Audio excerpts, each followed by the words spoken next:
ಗೃಹಲಕ್ಷ್ಮಿ ಯೋಜನೆಯ 16, 17, 18ನೇ ಕಂತಿನ ಹಣ ನಿಮ್ಮ ಖಾತೆಗಳಿಗೆ ಬಂದಿಲ್ಲ ಅಂತಂದ್ರೆ ನೋಡಿ, ನೀವೆಲ್ಲರೂ ಕೂಡ ಇದನ್ನ ಮಾಡಲೇಬೇಕು. ಹೌದು, ಎಲ್ಲಾ ಮಹಿಳೆಯರು ಕೂಡ ತಪ್ಪದೆ ನೋಡಲೇಬೇಕಾದಂತಹ ಮಾಹಿತಿ. ನಿಮ್ಮ ಗೃಹಲಕ್ಷ್ಮಿ ಯೋಜನೆಯ 16 ಮತ್ತು 17 ಮತ್ತು 18ನೇ ಕಂತಿನ ಹಣ ಅಂತಂದ್ರೆ ಟೋಟಲ್ ಆಗಿ 3 ಕಂತುಗಳು ಅಂತಂದ್ರೆ 6,000 ರೂಪಾಯಿ ಹಣ ನಿಮ್ಮ ಖಾತೆಗಳಿಗೆ ಬರಬೇಕು ಅಂತಂದ್ರೆ, ಅಂದ್ರೆ ನಿಮ್ಮ ಖಾತೆಗಳಿಗೆ ಜಮೆ ಆಗಬೇಕು ಅಂತಂದ್ರೆ ಬರೋಬ್ಬರಿ 3 ಬದಲಾವಣೆಗಳನ್ನ ಮಾಡಲಾಗಿದೆ ಸರ್ಕಾರದಿಂದ. ಈ 3 ಬದಲಾವಣೆಗಳೇನು ಅಂತ ನಾನು ನಿಮಗೆ ತಿಳಿಸಿಕೊಡ್ತೇನೆ. ಹಾಗೆ ನೋಡಿ ಸ್ನೇಹಿತರೆ, ನೀವು ಗೃಹಲಕ್ಷ್ಮಿ ಯೋಜನೆಯ ಒಂದು ಹಣವನ್ನು ಪಡಿತಾ ಇದ್ದೀರಾ ಅಂತಂದ್ರೆ ಇವಾಗ ನೀವು ಎಲ್ಲರಿಗೂ ಕೂಡ ಈ ಒಂದು 3 ಬದಲಾವಣೆಗಳು ಕೂಡ ಅಪ್ಲೈ ಆಗ್ತವೆ. ಪ್ರತಿಯೊಬ್ಬ ಮಹಿಳೆಯರಿಗೂ ಕೂಡ ಇವು ಅಪ್ಲೈ ಆಗ್ತವೆ. ಹಾಗಾಗಿ ಸಂಪೂರ್ಣವಾಗಿ ವಿಡಿಯೋನ ನೋಡಿ. ಮತ್ತೆ ನೀವು ಬ್ಯಾಂಕಿಗೆ ಕೂಡ ಹೋಗಬೇಕು. ಹೌದು, ನೀವು ಬ್ಯಾಂಕಿಗೆ ಹೋಗಿದ್ರೆ ನಿಮಗೆ ಇದನ್ನ ಒಂದು ಕಂಡೀಷನ್ ಅದಾದ್ರೆ ಹಾಕಿದ್ದಾರೆ. ಸೊ ಅದೇನಂತನೂ ಕೂಡ ನಾನು ನಿಮಗೆ ತಿಳಿಸಿಕೊಡ್ತೇನೆ. ವೀಕ್ಷಕರೇ, ಟೋಟಲ್ ಆಗಿ ಹೇಳಬೇಕು ಅಂತಂದ್ರೆ ಈ ವಿಡಿಯೋ ತುಂಬಾ ತುಂಬಾನೇ ಇಂಪಾರ್ಟೆಂಟ್. ಈ ವಿಡಿಯೋ ಸ್ವಲ್ಪ ಲಾಂಗ್ ಆಗಬಹುದು, ಆದ್ರೂ ಕೂಡ ಈ ವಿಡಿಯೋನ ಸಂಪೂರ್ಣವಾಗಿ ಕೊನೆವರೆಗೂ ಕೂಡ ನೋಡಿ.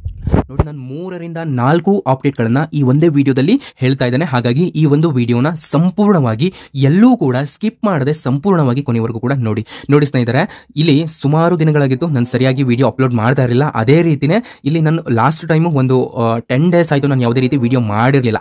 ಹಾಗಾದ್ರೆ ಬನ್ನಿ, ಇವಾಗ ರೆಗ್ಯುಲರ್ ಅಪ್ಡೇಟ್ ಬಂದಿದೆ. ಇವತ್ತಿನ ನಿಮಗೆ ಗೃಹಲಕ್ಷ್ಮಿ ಯೋಜನೆಯ ಇವತ್ತಿನ ಅಪ್ಡೇಟ್ಗೆ ತಮಗೆಲ್ಲರಿಗೂ ಕೂಡ ಆಧಾರದ ಸ್ವಾಗತ. ನೋಡಿ, ಗೃಹಲಕ್ಷ್ಮಿ ಯೋಜನೆಯ ಯಾವ ಒಂದು ಕಂತಿನ ಹಣ ನಿಮಗೆ ಕೊನೆಯದಾಗಿ ಬಂದಿದೆ ಅನ್ನೋದನ್ನ ಕೆಳಗಡೆ ಪ್ರತಿಯೊಬ್ಬ ವೀಕ್ಷಕರು ಕೂಡ ತಪ್ಪದೆ ಒಂದು ಕಾಮೆಂಟ್ ಅನ್ನ ಮಾಡಿ. ಹೌದು, ಇದರಿಂದ ನಮಗೆ ಒಂದು ರಿಸರ್ಚ್ ಅನ್ನೋದಾದ್ರೆ ಸಿಗುತ್ತೆ, ಯಾವ ಒಂದು ಮಹಿಳೆಯರಿಗೆ ಕೊನೆಯದಾಗಿ ಯಾವ ಒಂದು ಕಂತಿನ ಹಣ ಬಂತು ಅಂತ. ಹಾಗೆ ನಿಮ್ಮ ಡಿಸ್ಟಿಕ್, ನಿಮ್ಮ ಜಿಲ್ಲೆ ಅಂದ್ರೆ ನಿಮ್ಮ ಜಿಲ್ಲೆ ಯಾವುದು ಅಂತಲೂ ಕೂಡ ನೀವು ಕಾಮೆಂಟ್ ಮಾಡಬಹುದು. ಮತ್ತೆ ನನಗೆ ಸರ್ ನಮ್ಮ ಜಿಲ್ಲೆ ಬೆಂಗಳೂರು, ನಮಗೆ ಈ ಒಂದು 16ನೇ ಕಂತಿನ ಹಣ ಬಂದಿದೆ ಕೊನೆಯದಾಗಿ ಅಂತ ನೀವು ಮೆಸೇಜ್ ಮಾಡಬಹುದು. ಅಥವಾ ನಿಮ್ದು ಏನು ಒಂದು ಮಾಹಿತಿ ಇರುತ್ತೆ ಅದನ್ನು ನೀವು ನಮಗೆ ಕೆಳಗಡೆ ಒಂದು ಕಾಮೆಂಟ್ ಬಾಕ್ಸ್ನಲ್ಲಿ ಕಾಮೆಂಟ್ ಅನ್ನು ಹಾಕಿ ನಾನು ನಿಮಗೆ ಖಂಡಿತ ರಿಪ್ಲೈ ಮಾಡ್ತಾನೆ. ಓಕೆ, ಬಂದಿರುವಂತಹ ಎಲ್ಲ ಮಾಹಿತಿಯನ್ನು ತಿಳ್ಕೊಳ್ಳಿ ಸ್ನೇಹಿತರೆ. ಈ ಎಲ್ಲ ಮಾಹಿತಿಯನ್ನು ತಿಳ್ಕೊಳ್ಳೋಕ್ಕಿಂತ ಮೊದಲು ನೋಡಿ, ನೀವೇನಾದರೂ ಮೊದಲನೆಯ ಬಾರಿಗೆ ನಮ್ಮ ಚಾನಲ್ಗೆ ಭೇಟಿ ನೀಡಿದರೆ ಹಾಗೂ ಇನ್ನೂ ಸಬ್ಸ್ಕ್ರೈಬ್ ಆಗದಿದ್ದರೆ ಈಗಲೇ ಕೆಳಗಡೆ ಇರುವಂತಹ ಸಬ್ಸ್ಕ್ರೈಬ್ ಬಟನ್ ಮೇಲೆ ಕ್ಲಿಕ್ ಮಾಡಿಬಿಟ್ಟು ಪ್ರತಿಯೊಬ್ಬರು ಕೂಡ ಸಬ್ಸ್ಕ್ರೈಬ್ ಆಗಬಹುದು. ನೀವು ಸಬ್ಸ್ಕ್ರೈಬ್ ಬಟನ್ ಮೇಲೆ ಕ್ಲಿಕ್ ಮಾಡಿದಾಗ ಅಲ್ಲಿ ಒಂದು ಬೆಲ್ ಐಕಾನ್ ಕಾಣುತ್ತೆ, ಅದನ್ನ ಆಲ್ ಅಂತ ಸೆಲೆಕ್ಟ್ ಮಾಡ್ಕೊಳ್ಳಿ. ಹಾಗೆ ಈ ಒಂದು ವಿಡಿಯೋನ ತಪ್ಪದೆ ನಿಮ್ಮ ಫ್ರೆಂಡ್ಸ್ ಫ್ಯಾಮಿಲೀಸ್ಗೆ ಈ ವಿಡಿಯೋನ ಶೇರ್ ಮಾಡೋದನ್ನ ಮರಿಬೇಡಿ.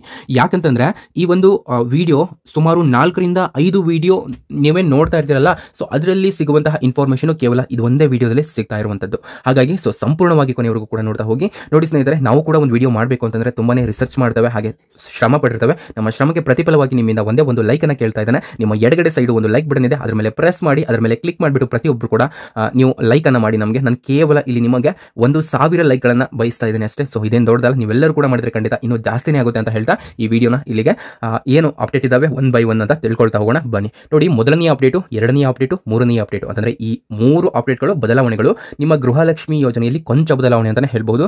ಸೊ ಬನ್ನಿ ಅವೇನಂತ ತಿಳ್ಕೊಳ್ತಾ ಹೋಗೋಣ. ನೋಡಿ, ಇವಾಗಲೇ ನೀವು ನ್ಯೂಸ್ ಚಾನಲ್ ಕೂಡ ಈ ಮಾಹಿತಿಗಳನ್ನ ಕೇಳ್ತಾ ಇರ್ತೀರಾ, ಆದರೆ ನಿಮಗೆ ಒಂದು ಕ್ಲಾರಿಫಿಕೇಶನ್ ಅನ್ನೋದಾದ್ರೆ ಸಿಕ್ಕಿರೋದಿಲ್ಲ. ಏನು ಗುರು ಇವರು ಸುಮ್ಮನೆ ರಾಮಾಯಣ ತರ ಎಳಿತಾನೆ ಇರ್ತಾರೆ, ಏನು ಹೇಗೆ ನಮಗೆ ಒಂದು ಡೌಟು ಎಲ್ಲಿ ಬಗೆಹರುತ್ತೆ ಅಂತಂದ್ರೆ, ಸೊ ನೋಡಿ, ನಿಮಗೆ ಈ ಅಪ್ಡೇಟ್ ಅಲರ್ಟ್ ಕನ್ನಡ ಯೂಟ್ಯೂಬ್ ವಾಹಿನಿಯಲ್ಲಿ ಬಗೆಹರುತ್ತೆ ನಿಮ್ಮ ಒಂದು ಡೌಟು. ಸೊ ಸರಿಯಾಗಿ ಸಂಪೂರ್ಣವಾಗಿ ಕೊನೆಯವರೆಗೂ ಕೂಡ ನೋಡ್ತಾ ಹೋಗಿ. ನೋಡಿ, ನಾನು ನಿಮಗೆ ಯಾಕೆ ಕೊನೆಯವರೆಗೂ ನೋಡಿ ಅಂತ ಹೇಳ್ತೇನೆ ಅಂತಂದ್ರೆ, ನಾನು ಹೇಳೋದು ನಿಮಗೆ ಅರ್ಥ ಆಗಬೇಕು. ನೀವು ಸ್ಕಿಪ್ ಮಾಡಿ ನೋಡಿದ್ರೆ ಖಂಡಿತ ಅರ್ಥ ಆಗೋದಿಲ್ಲ, ಹಾಗಾಗಿ ಅಷ್ಟೇ. ಓಕೆ, ನೋಡಿ, ಗೃಹಲಕ್ಷ್ಮಿ ಯೋಜನೆಯಲ್ಲಿ ಮಹತ್ವದ ಬದಲಾವಣೆಯಾಗಿದೆ. ಸೊ ಇದ್ರ ಬಗ್ಗೆ ಫಸ್ಟ್ ತಿಳಿಸಿಕೊಡ್ತೇನೆ. ನಂತರ ನೀವು ಅಂದ್ರೆ ನೀವೇನಾದರೂ ಗೃಹಲಕ್ಷ್ಮಿ ಹಣ ಪಡಿತಾ ಇದ್ರೆ ನೀವು ಬ್ಯಾಂಕಿಗೆ ಹೋಗೋದಿರುತ್ತೆ. ಸೊ ಅದು ಏನು ಪ್ರೊಸೆಸ್ ಅಂತ ಕೂಡ ನಾನು ನಿಮಗೆ ತಿಳಿಸ್ತೇನೆ. ಮೊದಲನೆಯದಾಗಿ ಬಂದಿರುವಂತಹ ಈ 3 ಮಹತ್ವದ ಬದಲಾವಣೆಗಳನ್ನು ತಿಳ್ಕೊಳ್ತಾ ಹೋಗೋಣ. ನೋಡಿ ಸ್ನೇಹಿತರೆ, ಇಲ್ಲಿ ಸಿಎಂ ಸಿದ್ದರಾಮಯ್ಯ ಅವರ ನೇತೃತ್ವದ ಕಾಂಗ್ರೆಸ್ ಸರ್ಕಾರವು 5 ಗ್ಯಾರಂಟಿ ಯೋಜನೆಗಳನ್ನು ಜಾರಿಗೊಳಿಸಿದೆ. ಈ ಒಂದು ಪೈಕಿ ಮಹತ್ವಾಕಾಂಕ್ಷೆಯ ಗೃಹಲಕ್ಷ್ಮಿ ಯೋಜನೆ ಕೂಡ ಒಂದಾಗಿತ್ತು. ಇದರ ಅಡಿಯಲ್ಲಿ ಪ್ರತಿ ಮನೆ ಯಜಮಾನಿ ಖಾತೆಗೆ ಪ್ರತಿ ತಿಂಗಳು ಕೂಡ 2,000 ರೂಪಾಯಿ ಹಣ ಹಾಕಲಾಗುತ್ತಿತ್ತು. ಇದೀಗ ಈ ಯೋಜನೆಯಲ್ಲಿ ಮಹತ್ವದ ಬದಲಾವಣೆಯಾಗಿದೆ ಎಂದು ರಾಜ್ಯ ಸರ್ಕಾರವು ಸ್ವತಃ ತಿಳಿಸಿರುವಂತದ್ದು. ಏನಂತಂದ್ರೆ, ಈವರೆಗೆ ರಾಜ್ಯ ಸರ್ಕಾರ ಒಂದು ಕಾರ್ಯದರ್ಶಿಯಿಂದ ಮಹಿಳಾ ಮತ್ತು ಮಕ್ಕಳ ಕಲ್ಯಾಣ ಇಲಾಖೆಯ ನಿರ್ದೇಶಕರ ಮೂಲ ಹಣ ಪಾವತಿ ಆಗುತ್ತಿತ್ತು. ಆದರೆ ಇನ್ಮುಂದೆ ರಾಜ್ಯ ಒಂದು ಕಾರ್ಯದರ್ಶಿಯಿಂದ ತಾಲೂಕು ಪಂಚಾಯಿತಿಗೆ ಹಣ ಪಾವತಿ ಆಗಲಿದೆ. ತಾಲೂಕು ಪಂಚಾಯಿತಿಯಿಂದ ನೇರವಾಗಿ ಫಲಾನುಭವಿಗಳ ಹಣ ಇಲ್ಲಿ ತಲುಪಲಿದೆ ಎಂದು ಇಲ್ಲಿ ಖಚಿತಪಡಿಸಲಾಗುವುದು ಅಂತ ಹೇಳಿದೆ. ನೋಡಿ, ಖಚಿತಪಡಿಸಲಾಗುವುದು, ಇದರಲ್ಲಿ ನೀವು ತಿಳ್ಕೊಳ್ಳಿ, ಒಂದು ಕನ್ಫರ್ಮ್ ಒಂದು ಕ್ಲಾರಿಫಿಕೇಶನ್ ಅನ್ನೋದಾದ್ರೆ ಕೊಟ್ಟಿದ್ದಾರೆ ಇವರು. ಏನಂತಂದ್ರೆ, ಇವಾಗ ನಿಮ್ಗೆ ಏನು ಈ ಗೃಹಲಕ್ಷ್ಮಿ ಯೋಜನೆಯ ಹಣ ಬರ್ತಾ ಇತ್ತಲ್ವಾ, ಪ್ರತಿ ತಿಂಗಳು ಕೂಡ 2,000 ರೂಪಾಯಿ ಹಣ, ಅಥವಾ ನೀವೇನಾದ್ರೂ ಒಂದೊಂದು ತಿಂಗಳು ಮಿಸ್ ಆಗಿತ್ತು ಅಂದ್ರೆ 4,000 ರೂಪಾಯಿ ಬರ್ತಾ ಇತ್ತು. ಅಂದ್ರೆ ಓವರಾಲ್ ಆಗಿ ಹೇಳ್ಬೇಕಂತಂದ್ರೆ ನಿಮಗೆ ಗೃಹಲಕ್ಷ್ಮಿ ಯೋಜನೆ ಕಡೆಯಿಂದ ಏನು ಪ್ರತಿ ತಿಂಗಳು ಕೂಡ ಹಣ ಬರ್ತಾ ಇತ್ತಲ್ವಾ, ಆ ಒಂದು ಹಣದಲ್ಲಿ ಸ್ನೇಹಿತರೆ ನಿಮ್ಗೆ ಏನು ಬದಲಾವಣೆ ಮಾಡಿದ್ದಾರೆ ಅಂತ ತಿಳಿಸಿಕೊಡ್ತೇನೆ. ಸರಿಯಾಗಿ ಕೇಳಿಸ್ಕೊಳ್ಳಿ ಸ್ನೇಹಿತರೆ. ಇವಾಗ ಈ ಗೃಹಲಕ್ಷ್ಮಿ ಯೋಜನೆ ಏನು ಹಣ ಬರ್ತಾ ಇದೆಯಲ್ಲ, ಅದು ಡೈರೆಕ್ಟ್ ಆಗಿ ನಿಮಗೆ ಒಂದು ಮಂಡಳಿಯಿಂದ ನಿಮ್ಮ ಖಾತೆಗಳಿಗೆ ಜಮೆ ಆಗ್ತಾ ಇರ್ತಿತ್ತು, ಅಂದರೆ ಡೈರೆಕ್ಟ್ ಆಗಿ ನಿಮ್ಮ ಖಾತೆಗಳಿಗೆ ಬಂದ್ಬಿಡ್ತಾ ಇತ್ತು. ಇವಾಗ ಏನಾಗ್ತಾ ಇದೆ ಅಂತ ನಾನು ನಿಮಗೆ ತಿಳಿಸಿಕೊಡ್ತೇನೆ ನೋಡಿ. ಇವಾಗ ಒಂದು ತಾಲೂಕು ಪಂಚಾಯಿತಿಗೆ ಈ ಒಂದು ಗೃಹಲಕ್ಷ್ಮಿ ಯೋಜನೆಯ ಹಣ ಬರುತ್ತೆ ಅಂತಂದರೆ ಗೃಹಲಕ್ಷ್ಮಿ ಮಂಡಳಿಯಿಂದ ನಂತರ ತಾಲೂಕು ಪಂಚಾಯಿತಿಗೆ ನಿಮ್ಮ ಒಂದು ಗೃಹಲಕ್ಷ್ಮಿ ಯೋಜನೆಯ ಹಣ ಬರುತ್ತೆ. ಅಲ್ಲಿಂದ ತದನಂತರ ನೆಕ್ಸ್ಟ್ ಸ್ಟೆಪ್ಪು ನಿಮ್ಮ ಖಾತೆಗಳಿಗೆ ಬರುತ್ತೆ. ಹಾಗಾದರೆ ಇದರಿಂದ ಏನು ಅಡ್ವಾಂಟೇಜು ಮತ್ತು ಏನು ಡಿಸ್ಅಡ್ವಾಂಟೇಜು ಅಂತಂದರೆ ಏನು ಅನುಕೂಲಗಳು ಹಾಗೂ ಅನಾನುಕೂಲಗಳು ಇದಾವೆ ಅಂತ ತಿಳಿಸಿಕೊಡ್ತಾನೆ, ಸರಿಯಾಗಿ ಕೇಳಿಸ್ಕೊಳ್ಳಿ. ಅನುಕೂಲಗಳು ಅಂತ ನೋಡಿದ್ರೆ ನೋಡಿ, ನಿಮ್ಮ ಒಂದು ಗೃಹಲಕ್ಷ್ಮಿ ಯೋಜನೆಯ ಹಣ ತಾಲೂಕಿನಿಂದ ಅಂತಂದರೆ ಲೋಕಲಿಂದ ಬರೋದ್ರಿಂದ ನಿಮಗೆ ಏನೇ ಸಮಸ್ಯೆಗಳಿದ್ರು ಕೂಡ ನೀವು ಅಲ್ಲಿ ಹೋಗಿ ಕೇಳ್ಬೋದು.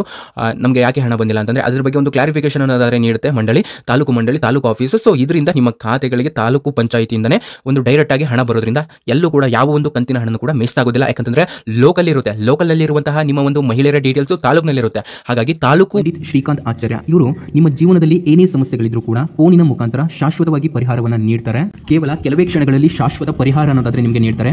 ನೀವೇನಾದ್ರೂ ಬೇರೆ ಕಡೆ ಹೋಗಿದ್ರೆ ಅಲ್ಲೂ ಕೂಡ ನಿಮಗೆ ಸರಿಯಾದಂತಹ ಪರಿಹಾರ ನಿಮಗೆ ಸಿಕ್ಕಿಲ್ಲ ಅಂತಂದ್ರೆ ಒಂದ್ಸರಿ ಇವ್ರನ್ನ ನೀವು ಕಾಂಟ್ಯಾಕ್ಟ್ ಮಾಡಿ ನೋಡಿ. ಇಲ್ಲಿ ಕೆಳಗಡೆ ಸ್ಕ್ರೋಲ್ ಆಗ್ತಾ ಇದೆಯಲ್ಲ, ಈ ನಂಬರ್ ಅವ್ರದ್ದಾಗಿರುತ್ತೆ. ನೀವು ಅವ್ರನ್ನ ಜಸ್ಟ್ ಒಂದು ಫೋನಿನ ಮುಖಾಂತರ ಕರೆ ಮಾಡಬಹುದಾಗಿರುತ್ತೆ. ಎಲ್ಲೂ ಕೂಡ ಓಡಾಡುವಂತಹ ಅವಶ್ಯಕತೆ ಇಲ್ಲ. ಸೊ ಇದರಿಂದ ನಿಮಗೆ ಒಂದು ಶಾಶ್ವತ ಪರಿಹಾರ ಅನ್ನೋದಾದ್ರೆ ಸಿಗುತ್ತೆ. ಕೆಳಗಡೆ ಅವ್ರ ನಂಬರ್ ಇದೆ. ತಾಲೂಕು ಮಟ್ಟದಲ್ಲಿ ನಿಮ್ಮ ಖಾತೆಗಳಿಗೆ ಗೃಹಲಕ್ಷ್ಮಿ ಹಣ ಬರ್ತಾ ಇರುವಂತದ್ದು ನೋಡಿ. ಈ ವಿಡಿಯೋನ ಸಂಪೂರ್ಣವಾಗಿ ಕೊನೆವರೆಗೂ ಕೂಡ ನೋಡಿ. ಹಾಗೆ ಇವಾಗ ಇನ್ನೊಂದೇನು ಅನಾನುಕೂಲ ಅಂತಂದ್ರೆ ಏನು ಇಲ್ಲಿ ಡಿಸ್ಅಡ್ವಾಂಟೇಜ್, ಇದರಿಂದ ಏನು ನಮಗೆ ಅನಾನುಕೂಲಗಳಾಗ್ತವೆ ಅಂತಂದ್ರೆ ನೋಡಿ ಸ್ನೇಹಿತರೆ, ಇಲ್ಲಿ ಗೃಹಲಕ್ಷ್ಮಿ ಯೋಜನೆ ಡೈರೆಕ್ಟ್ ಆಗಿ ಮಂಡಳಿಯಿಂದ ಮಹಿಳೆಯರ ಖಾತೆಗಳಿಗೆ ಬರ್ತಾ ಇದ್ರೇ ಸುಮಾರು ದಿನಗಳಾಗ್ತಾ ಇತ್ತು. ಅಂತಂದ್ರೆ ಇವಾಗ ನೀವು ನೋಡ್ತಾ ಇರ್ಬೋದು 2-3 ಕಂತುಗಳಾಯಿತು, ಹಣ ಬಂದಿಲ್ಲ. ಸೊ ಇದೇ ರೀತಿ ಆಗ್ತಾ ಹೋದರೆ ಇನ್ನು ಇವರು ಡೈರೆಕ್ಟಾಗಿ ತಾಲೂಕಿ ಆಫೀಸ್ಗೆ ಹಾಕಿ ಅಲ್ಲಿಂದ ಇಲ್ಲಿಗೆ ಹಾಕೋದ್ರಲ್ಲಿ ಮತ್ತು ಒಂದು ಎಕ್ಸ್ಟ್ರಾ ಕೆಲಸ ಅಂತಲೇ ಹೇಳ್ಬೋದು. ಹಾಗಾಗಿ ಸ್ವಲ್ಪ ಇನ್ನೂ ಕೂಡ ಹೆಚ್ಚಿನ ಅವಧಿಗಳನ್ನು ತೆಗೆದುಕೊಳ್ಬಹುದು ಈ ಒಂದು ಗೃಹಲಕ್ಷ್ಮಿ ಹಣ ಬರಲಿಕ್ಕೆ. ಇದೊಂದು ಅನಾನುಕೂಲ ಆಗಬಹುದಾಗಿರುತ್ತೆ. ಇವಾಗ ಎರಡನೆಯ ಒಂದು ತುಂಬಾ ಇಂಪಾರ್ಟೆಂಟ್ ಆಗಿರುವಂಥ ಅಪ್ಡೇಟ್ ಇದೆ, ಸರಿಯಾಗಿ ಹೇಳಿಸ್ತಾನೆ, ಎಲ್ಲರೂ ಕೂಡ ಸರಿಯಾಗಿ ಕೇಳಿಸ್ಕೊಳ್ಳಿ ಸ್ನೇಹಿತರೆ. ನೋಡಿ, ಇವಾಗ ಇಲ್ಲಿ ಮಹಿಳಾ ಮತ್ತು ಮಕ್ಕಳ ಕಲ್ಯಾಣ ಇಲಾಖೆಯ ನಿರ್ದೇಶಕರಿಗೆ ಇಲಾಖೆಯದ್ದೇ ಬಹಳಷ್ಟು ಜವಾಬ್ದಾರಿ ಇದೆ. ಇದೀಗ ಗೃಹಲಕ್ಷ್ಮಿ ನಿಭಾಯಿಸುವುದು ಮತ್ತಷ್ಟು ಹೊರೆಯಾಗುತ್ತಿದ್ದು, ಈ ಹೊರೆಯನ್ನು ತಪ್ಪಿಸಲು ಮಹತ್ವದ ಬದಲಾವಣೆ ಮಾಡಲು ಇಲಾಖೆ ಮುಂದಾಗಿದೆ ಎಂದು ತಿಳಿದು ಬಂದಿದೆ. ನೋಡಿ, ಈಗಾಗಲೇ ರಾಜ್ಯ ಸರ್ಕಾರ 3 ತಿಂಗಳಿನಿಂದ ಗೃಹಲಕ್ಷ್ಮಿ ಯೋಜನೆಯ ಹಣವನ್ನು ಪಾವತಿ ಮಾಡಿಲ್ಲ. ಈಗ ಹಣ ಪಾವತಿಯ ಕಾರ್ಯವಿಧಾನದಲ್ಲೇ ಬದಲಾವಣೆಗೆ ಮುಂದಾಗಿದೆ. ಈ ವಿಚಾರದ ಬಗ್ಗೆ ಈಗ ಇಲಾಖೆ ಹಂತದಲ್ಲಿ ಚರ್ಚೆ ನಡೆಯುತ್ತಿದೆ. ಮತ್ತೆ ಸಚಿವೆ ಲಕ್ಷ್ಮೀ ಹೆಬ್ಬಾಳ್ಕರ್ ಆರೋಗ್ಯ ಸ್ಥಿತಿ ಸುಧಾರಣೆ ಬಳಿಕ ಅಧಿಕೃತ ಆದೇಶ ಪ್ರಕಟ ಆಗುವ ಸಾಧ್ಯತೆ ಇದೆ ಎನ್ನಲಾಗುತ್ತದೆ. ಮತ್ತು ರಾಜ್ಯ ಸರ್ಕಾರದ ಅಭಿವೃದ್ಧಿ ಕೆಲಸಗಳಿಗೆ ಹಣದ ಕೊರತೆ ಆಗಿದೆ ಎಂದು ಕೆಲವು ಶಾಸಕರೇ ಹೇಳಿರುವ ಉದಾಹರಣೆಗಳಿವೆ. ಹಾಗಾದ್ರೆ ಇಲ್ಲಿ ಗೃಹಲಕ್ಷ್ಮಿ ಕಂತು ಪಾವತಿಗೆ ಒಂದು ಹಣದ ಕೊರತೆ ಉಂಟಾಗಿದೆ ಅಂತ ಕೂಡ ನಾವಿಲ್ಲಿ ಯೋಚನೆ ಮಾಡಬಹುದು. ಆದರೆ ಇಲ್ಲಿ 3 ಕಂತು ಇನ್ನೂ ಕೂಡ ಪಾವತಿಯಾಗಿಲ್ಲ ಎನ್ನುವ ಆರೋಪಗಳು ಕೇಳಿ ಬರ್ತಾ ಇದ್ದಾವೆ. ಇನ್ನು ಪ್ರಧಾನಮಂತ್ರಿ ಕಿಸಾನ್ ಸನ್ಮಾನ್ ಹಣ ಪ್ರತಿ ತಿಂಗಳು ಕೂಡ ರೈತರ ಖಾತೆಗೆ ಹಣ ಜಮೆ ಆಗ್ತಾ ಇದೆ. ಇದು ದೇಶವ್ಯಾಪಿ ನಡೆಯುತ್ತಿರುವಾಗ ಗೃಹಲಕ್ಷ್ಮಿ ಹಣ ಪಾವತಿಗೆ ಕಷ್ಟ ಯಾಕೆ ಎಂಬ ಪ್ರಶ್ನೆಗಳನ್ನು ಕೂಡ ಜನರು ಕೇಳ್ತಾ ಇರುವಂತದ್ದು. ಹಾಗಾದ್ರೆ ಇವಾಗ 2 ಅಪ್ಡೇಟ್ಗಳನ್ನು ನೀವು ತಿಳ್ಕೊಂಡ್ರಿ. ಇವಾಗ ಕೊನೆಯದಾಗಿ ಇರುವಂತಹ ಮಾಹಿತಿ ತುಂಬಾನೇ ಇಂಪಾರ್ಟೆಂಟ್, ಅದನ್ನ ಸರಿಯಾಗಿ ಕೇಳಿಸ್ಕೊಳ್ಳಿ. ನೋಡಿ, ಇಲ್ಲಿ ಒಬ್ಬರು ಒಂದು ಅಪ್ಡೇಟ್ ಅನ್ನು ಕೊಟ್ಟಿದ್ದಾರೆ. ಏನಂತಂದ್ರೆ ಇವರು CS ಚಂದ್ರಭೂಪಾಲ್ ಇವರು ಏನು ಹೇಳ್ತಾ ಇದ್ದಾರೆ ಅಂತಂದ್ರೆ, ಇನ್ನು ಗೃಹಲಕ್ಷ್ಮಿ ಯೋಜನೆಯ ಒಂದು ಕಂತಿನ ಹಣ ತಮ್ಮ ಬ್ಯಾಂಕ್ ಖಾತೆಗೆ ಜಮೆ ಆಗದೇ ಇರುವ ಒಂದು ಫಲಾನುಭವಿಗಳು ಮೊದಲು ತಮ್ಮ ಬ್ಯಾಂಕ್ ಖಾತೆಗೆ ಆಧಾರ್ ಕಾರ್ಡ್ ಅನ್ನ ಲಿಂಕ್ ಮಾಡಿಸಬೇಕು ಮತ್ತು ಬ್ಯಾಂಕ್ ಖಾತೆಗೆ ಆಧಾರ್ ಸೀಡಿಂಗ್ ಮಾಡಿಸಬೇಕು. ಜೊತೆಗೆ ಬ್ಯಾಂಕ್ ಖಾತೆಗೆ KYC ಅನ್ನ ಮಾಡಿಸಬೇಕು. ಇದು ಕಡ್ಡಾಯವಾಗಿರುತ್ತೆ ಅಂತ ಇವರು ಹೇಳಿರುವಂತದ್ದು. ಮತ್ತೆ ಗೃಹಲಕ್ಷ್ಮಿ ಯೋಜನೆಯ ಹಣವನ್ನು ಮಹಿಳೆಯರ ಆರ್ಥಿಕ ಅಭಿವೃದ್ಧಿಗೆ ದಾರಿದೀಪವಾಗಿದೆ ಹಾಗೂ ಮಹಿಳೆಯರಲ್ಲಿ ಸಾಮಾಜಿಕ ಮತ್ತು ಆರ್ಥಿಕ ಮುನ್ನಡೆಗೆ ಬದಲಾವಣೆಗಳನ್ನು ತರುವಲ್ಲಿ ಗೃಹಲಕ್ಷ್ಮಿ ಯೋಜನೆ ಯಶಸ್ವಿ ಕಂಡಿದೆ ಎಂದು ಗ್ಯಾರಂಟಿ ಯೋಜನೆಗಳ ಅನುಷ್ಠಾನ ಪ್ರಾಧಿಕಾರರಾದಂತಹ ಜಿಲ್ಲಾಧ್ಯಕ್ಷರಾದಂತಹ CS ಚಂದ್ರಭೂಪಾಲ್ ಅವರು ತಿಳಿಸಿದರು. ನೋಡಿ ಸ್ನೇಹಿತರೆ, ಇಲ್ಲಿ ನೀವು ಬ್ಯಾಂಕಿಗೆ ಕೂಡ ಹೋಗಬೇಕು. ಯಾಕಂತಂದ್ರೆ ಅಲ್ಲಿ ನಿಮ್ಮದು NPCI ಮ್ಯಾಪಿಂಗ್ ಆಗಿದೆನಾ ಇಲ್ವಾ ಅನ್ನೋದನ್ನ ಚೆಕ್ ಮಾಡ್ಕೊಳ್ಳಿ.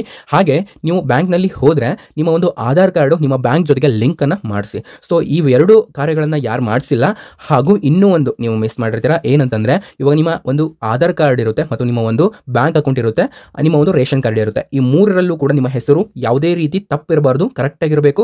ಹಾಗಾಗಿ ಅದನ್ನ ಸರಿ ಮಾಡಿಸ್ಕೊಳ್ಳಿ. ನಿಮ್ಮ ಬ್ಯಾಂಕಿನ ಒಂದು ಖಾತೆಯಲ್ಲಿ ತಪ್ಪಿತ್ತು ಅಂತಂದ್ರೆ ಅದನ್ನ ನಿಮ್ಮ ಬ್ಯಾಂಕ್ ನಲ್ಲಿ ಸರಿ ಮಾಡಿಸ್ಕೊಳ್ಳಿ. ಹಾಗೆ ನಿಮ್ಮ ಒಂದು ರೇಷನ್ ಕಾರ್ಡ್ ನಲ್ಲಿ ತಪ್ಪು ಇತ್ತು ಅಂತಂದ್ರೆ ನಿಮ್ಮ ಒಂದು ನಾಡ ಕಚೇರಿ ಅಥವಾ ಇವಾಗ ಆಹಾರ ಮತ್ತು ನಾಗರಿಕ ಸರಬರಾಜು ಇಲಾಖೆ ಇರ್ತವೆ, ಸೊ ಅಲ್ಲಿ ಹೋಗಿ ಅದನ್ನ ಸರಿ ಮಾಡಿಸ್ಕೊಳ್ಳಿ. ಆಧಾರ್ ಅಪ್ಡೇಟ್ ಸೆಂಟರ್ ಅಂತ ಇರುತ್ತೆ, ಅಲ್ಲಿ ಸರಿ ಮಾಡಿಸ್ಕೊಳ್ಳಿ. ಸೊ ಈ 3ರಲ್ಲಿ ಯಾವುದೇ ರೀತಿ ನಿಮ್ಮ ಹೆಸರು ಮಿಸ್ ಮ್ಯಾಚ್ ಅಂತ ಅಲ್ಲಿ ತೋರಿಸ್ಬಿಡುತ್ತೆ. ಹಾಗಾಗಿ ನಿಮಗೆ ಗೃಹಲಕ್ಷ್ಮಿ ಹಣ ಬರೋದಿಲ್ಲ. ನೋಡಿ ಸ್ನೇಹಿತರೆ, ದಯವಿಟ್ಟು ಈ ಒಂದು ವಿಡಿಯೋ ನಿಮಗೆ ಇಷ್ಟ ಆಗಿತ್ತು ಅಂತಂದ್ರೆ ನಿಮ್ಮ ಫ್ರೆಂಡ್ಸ್ಗೆ ಶೇರ್ ಮಾಡಿ. ಹಾಗೆ ನೀವೇನು ಮಾಡ್ತಿರೋ ಬಿಡ್ತಿರೋ ಗೊತ್ತಿಲ್ಲ, ತಪ್ಪದೆ ನಿಮಗೆ ಈ ವಿಡಿಯೋ ಇಷ್ಟ ಆಗಿತ್ತು ಅಂತಂದ್ರೆ ಒಂದೇ ಒಂದು ಲೈಕ್ ಅನ್ನು ಮಾಡಿಬಿಟ್ಟು ಕೆಳಗಡೆ sir thank you so much for your information ಅಥವಾ ನಿಮಗೆ ಕನ್ನಡದಲ್ಲಿ ಏನಾದರೂ ಅನ್ಸಿದ್ರೆ ಅದನ್ನೇ ಕಾಮೆಂಟ್ ಮಾಡಿ. ಓಕೆ, ಎಲ್ಲ ಒಂದು ನಮ್ಮ ವೀಕ್ಷಕರಿಗೆ ಧನ್ಯವಾದಗಳನ್ನು ಸಲ್ಲಿಸ್ತೇನೆ. Thank you so much for your watching.